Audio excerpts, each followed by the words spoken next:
मला दिसतंय का विकास? सध्याला तर विकास नाहीये, पण यापुढे होईल ही अपेक्षा आम्ही ठेवेल. ते टीका टिप्पणी जास्त चालू आहे एकमेकावर. शेका पक्ष असा पक्ष आहे की हा कुणावर टीका टिप्पणी करत नाही. मुस्लिम समाज बऱ्या पूर्ण ताकदीनिशी मारत्या व बनकऱ्याच्या मागे 100% आहे. ही फक्त कसं आहे, लोकांनी गैरसमज पसरवला आहे की बा मुस्लिम समाज मतदार कमळाला जाणार नाही म्हणून. आता कित्येक ठिकाणी आता आमचे साहेब म्हणले ते की उद्धव ठाकरे आणि एकनाथ शिंदे एक ठिकाणी येऊन लढत आहे, शरद पवार साहेब अजितदादा हे एक ठिकाणी येऊन लढत आहे. तर आम्ही भाजपशी जाऊन युती केली तर ह्यात असा लय मोठा हे होण्यासारखं काय नाही. मग जर फलटणच्या माणसाला सांगोला शहरातला माणूस जर मतदान करत असेल, चिकमौदाच्या माणसाला भाजपसाठी कमळावर मतदान करत असेल, तर सांगोला शहरातला असणाऱ्या माणसाला मारत्या व बनकरला का मतदान करू शकणार नाही? नगराध्यक्षपदी कोण होईल? नगराध्यक्षपदी मारत्या होईल असं आम्हाला वाटतं. वर्षाखाली तिने रस्ता उकरलेला आहे, तेच कामासाठी मग एवढी युती मग आम्ही कशासाठी भाजप संघट युती केली? त्यासाठी तर युती केली. शहराचा विकास शेकापने महाविकास आघाडी का भाजप बरोबर का गेली की सांगोलचा विकास गेल्या 5 वर्षे शाही बापू हातात सत्ता होती.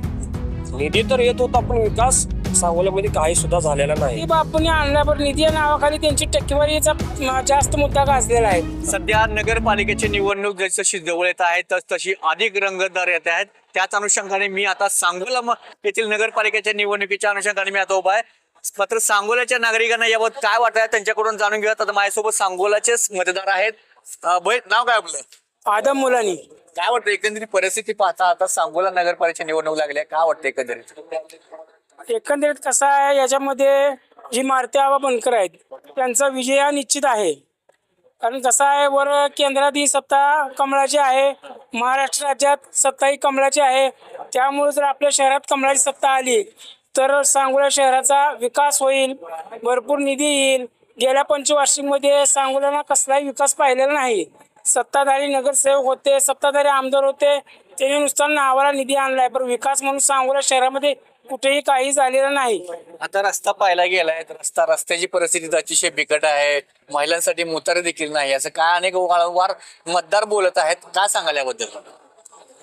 सत्ताधारी पक्षानं 5 वर्ष त्यांच्या हातामध्ये होतं सगळं.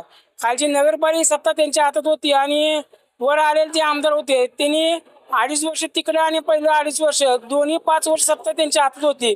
त्यावेळेस त्यांनी विषय हाताळायला पाहिजे होते, घ्यायला पाहिजे होते, परंतु घेतलेले नाहीत. काय घेतले नाहीत? तसं पाहिलं गेलं तर आता शहाजी बापू वारंवार सांगतात की मी कोट्यवधीचा निधी आणला गेला. मग निधी गेला कुठे? निधी बापूने आणल्यावर निधी या नावाखाली त्यांची टक्केवारीचा जास्त मुद्दा गाजलेला आहे. निधीमुळे त्यांची टक्केवारी निधी त्यांचा कुठेही दिसून आलेला नाही, दिसलाही नाही. आता सांगोली परिस्थिती पाहिली गेलं सगळे नेते एकीकडे आहेत आणि शहाजी बापू एकटे एकीकडे आहेत. का असं घडलंय? असं त्यांचे ते कसं त्यांची युती होणार होती, परंतु त्यांनी सगळी एकत्र झाले असते तर बाबासाहेब देशमुख जो त्यांनी बाजूला टाकलं असतं. का? कशामुळं? कारण पहिल्यांदाच वर पक्ष केंद्रात ही सत्ता यांची आहे ना, शिंदे आणि राष्ट्रवादीची वर सत्ता आहे, भाजप आहे. जर असं घडलं असतं तर बाबासाहेबांना आता हे जे आता सत्तेतला पक्ष आहे, आता बाबासाहेब जरी नसले तरी शहाजी बापू सत्तेतला पक्ष आहे. मग का निधी का आणवून आणलाय? निधी येणं हे शक्य नाही, कारण अर्थमंत्री सोडताना पैसे सोडत नाही ना खाली. सत्तेत जी कोण आहे मुख्यमंत्री आता सगळ्या चाव्या आहेत. त्याच्यामुळं त्यांनी सांगितलं की बाबा आमच्या पक्षाचा नगराध्यक्ष करा, निधी वगैरे वरून येईल आणि नाहीतर विरोधी झालं सगळं तर विकास होणार नाही. विकासासाठी ही धोरणं घेतलेली आहे हातात, म्हणून आम्ही आमदार बाबासाहेब देशमुख जरी इकडे आलेत, काय आमदार देशमुख काय फरक पडणार नाहीये भाजप सोबत आल्यामुळं? नाही तसं काय नाही. काय म्हणता? काहीच फरक पडणार नाही. बरं, कधी नाही ते भाजप आता हे एकत्र आले. शेवट साहेब आता कसं आहे माहिती आहे काय, प्रत्येक ठिकाणी ही स्वराज्य संस्थेची निवडणूक आहे. हे तर पक्ष बघून राजकारण होत नसतंय, माणूस बघून राजकारण होत असतंय. आता कित्येक ठिकाणी आता आमचे साहेब म्हणले ते की उद्धव ठाकरे आणि एकनाथ शिंदे एक ठिकाणी येऊन लढत आहे, शरद पवार साहेब अजितदादा हे एक ठिकाणी येऊन लढत आहे.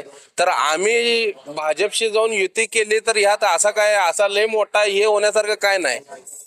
शेवट आमच्या साहेबांनी शहराच्या विकासासाठी बघितलेलं आहे आणि ते 100% ते विकास करून धावणार आहे. ते उपमुख्यमंत्री एकनाथ शिंदे म्हणले ते शहाजी बापूंना शेर घायल गेलेलं म्हणले.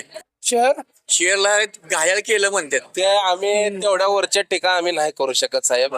ते खूप मोठे माणसं आहे, ते आम्ही त्यांच्यावर काय बोलू शकत नाही. शहाजी बापू मी जंगलाचा राजा आहे म्हणते. मी माझ्यासमोर त्या साहेबांनी सांगितलं होतं की शहाजी बापू आमच्या वडिलासारखे आहे ते. हा. तर आम्ही त्यांच्यावर टिपा टिप्पणी करणार नाही. मुळीच आमचा पक्ष टिपा टिप्पणी करतच नाही, म्हणून आम्ही कोणाला काही सुद्धा बोलणार नाही. आम्ही आमच्या हिशोबाने जे आम्हाला बाबासाहेबांनी जे आदेश दिले त्या हिशोबाने आम्ही काम करायला लागलोय आणि निश्चित विजय हा 3 तारखेला आमचा राहील. कुठेतरी मग विकासाकडे लक्ष न येता विकासाच्या प्रश्नाकडे लक्ष न येता वैयक्तिक टीकेकडे लक्ष दिलं जातं. सध्या तर अशी परिस्थिती आहे की सांगोल्यामध्ये टीका टिप्पणी जास्त चालू आहे एकमेकावर. शेका पक्ष असा पक्ष आहे की हा कुणावर टीका टिप्पणी करत नाही. आमच्या साहेबांनी काय सांगितले, कुणाला टीका टिप्पणी करू नका तुम्ही. आणि शेकापने महाविकास आघाडी का भाजप बरोबर का गेली की सांगोलचा विकास करण्यासाठी महाविकास आघाडी आम्ही तयार केलेली आहे. गेल्या 5 वर्षे शहाजी बापू हातात सत्ता होती. निधी तर येत होता पण विकास सांगोल्यामध्ये काही सुद्धा झालेला नाही. आता केंद्रात भाजपचे सरकार, महाराष्ट्रात भाजपचे सरकार, आता युती आघाडी करून आता सांगोल्याचा विकास कसं होणार आम्ही त्याच्यावर आता लक्ष देणार. काय वाटतं एकंदरीत आता एक तरुण आहात तुम्ही, आता काय वाटतं एकंदरीत कशा पद्धतीने निवडणूक लढवली जाते सांगोल्याची? निवडणूक कशीही लढू द्या, आम्हाला फक्त तरुण पिढीला विकास पाहिजे. सांगोल्यात दिसतोय का विकास? सध्याला तर विकास नाहीये, पण यापुढे होईल ही अपेक्षा आम्ही ठेवेल. आमच्या मुस्लिम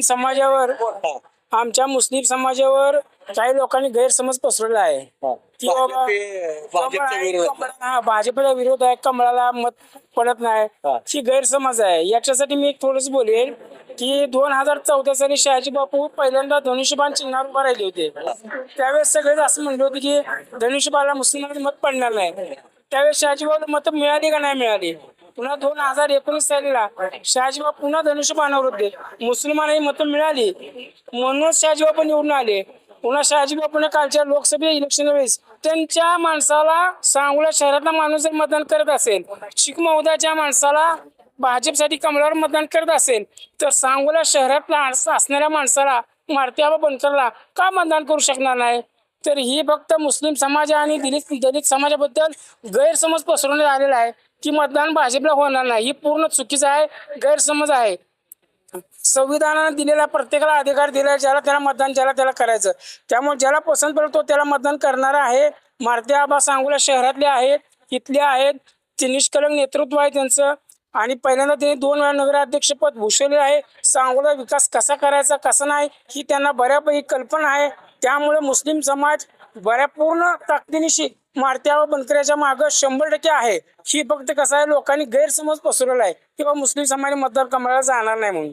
खरं तर आता शहाजी बापू म्हणते मारुती आबाचं वय झालंय, वयस्कर झालंय, त्यांनी आता आराम करावा अशी देखील आरोप केला गेला शहाजी बापूंनी. त्यांचं वय नाही झालं. मग आबाचं वय कमी आहे, त्यांचं वय जास्त नाही. बर. शहाजी बापूचं त्यांनी टिप्पणी करण्यापेक्षा त्यांनी म्हणायला पाहिजे नेतृत्व करणाऱ्याने जी जनता निवडून देईल त्याने नेतृत्व करावं. खरं तर आनंद मानेंचं कार्य काय सांगोला शहरामध्ये? कार्य म्हणजे काम काय काम म्हणजे काम कार्य त्यांनी- केलंय? त्यांची सत्ता होते, नगराध्यक्षपद त्यांनी 5 वर्ष भोगवलेलं आहे. आता लोकांचे आता समोर काम काय झालं नाही. वैयक्तिक आता नगराध्यक्षपदी आनंद मानेंचं कार्य काय? आनंद मानेने जे काय कार्य केलेलं आहे इथं, म्हणजे रस्ते गटारी अगोदर जे आता जे कार्य चालू आहे ते लोकांना जरा पसंत पडले नाही त्यांचं काय. नाही. हा म्हणजे जिथे घाणेरडपणा सगळं काय त्रास आहे. आणि 4 वर्ष ही तुमचे इलेक्शन बी तुंबले गेले ना 4 वर्ष त्याच्यामुळं प्रशासनाने. त्यामुळं कुणाला कार्य काय दिसलं नाही काय नाही, त्यांचं कार्य दिसून आलं नाही लोकांना. गेल्या 5 वर्षीला आता शहाजी बापू आमदार होते, आता देखील 1 वर्ष झालं आता देशमुख आमदार आहेत. हा रस्ता का झाला नाही मेन रोडचा? का प्रश्न रखडला गेला इतक्या वर्षाचा?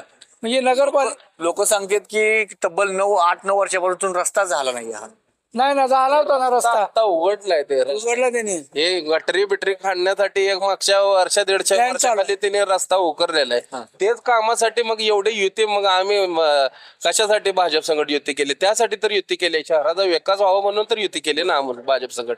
कुठे काय चुकलं असं वाटतंय की आमदार साहेबाचं कुठे चुकलं एकीकरण असं वाटतंय? नाही ना, काय नाही. तसं काय नाही. आता सांगोल आमदार साहेबांनी, गणपतराव देशमुख यांनी राजकारण करताना आणि समाजकारण करताना कधी राजकारण आणलेलं नाही. वेळोवेळी विकास करण्याच्या दृष्टीने वेळोवेळी म्हणजे जे पाहिजे असेल त्या पक्षाबरोबर त्यांनी युती केलेली आहे. त्याचं उदाहरण एक द्यायचं झालं तर 1995 साली ज्यावेळेस आबासाहेब पडले होते त्यावेळेस गोपीनाथ मुंडे यांच्याबरोबर त्यांनी युती केली होती. त्यावेळेस ते भाजपचे नव्हते का? त्यांनी इथं आणून पत्रकार इथं पाणी परिषद मोठी घेतली. हे सगळे मुस्लिम भाग जास्त पाहता कुणाकडे ओढ आहे? बऱ्यापैकी मारत्याबा बनकरकडे आहे, कारण सांगोला शहराचा आहे, इथला उमेदवार आहे आणि जाणकार आहे, माहिती आहे बऱ्यापैकी, त्यांना अनुभव जास्त आहे. 2 वर्षाचा नगराध्यक्षाचा अनुभव आहे. शहराचा बऱ्यापैकी संपूर्ण असा प्रत्येक प्रभागात जाणारा येणारा माणूस आहे. भैया, तुम्ही आता तरुण आहात, काय वाटतं एकंदरीत आता सांगोल्याच्या विकासाच्या दृष्टीने कोण करू शकेल असं वाटतं नगराध्यक्ष? ज्याच्या हातात जास्त कॅन्डिडेट निवडून येतील, जास्त नगरसेवक जे जाईल एकमताने होईल, त्यांचं नगराध्यक्ष बरे जनतेतून आहे. जनतेला शिक्षण असून काय आनंद माने की बनकर? तसं एक सांगता येणार ना. ज्याचं पॅनल नगरसेवक जास्त निवडून येतील त्याच्या एकंदरीत मतदान हे विकास जास्त करू शकतो. नगराध्यक्षपदी कोण होईल? नगराध्यक्षपदी मारत्या होईल असं आम्हाला वाटतं. होईल. फिक्स होईल.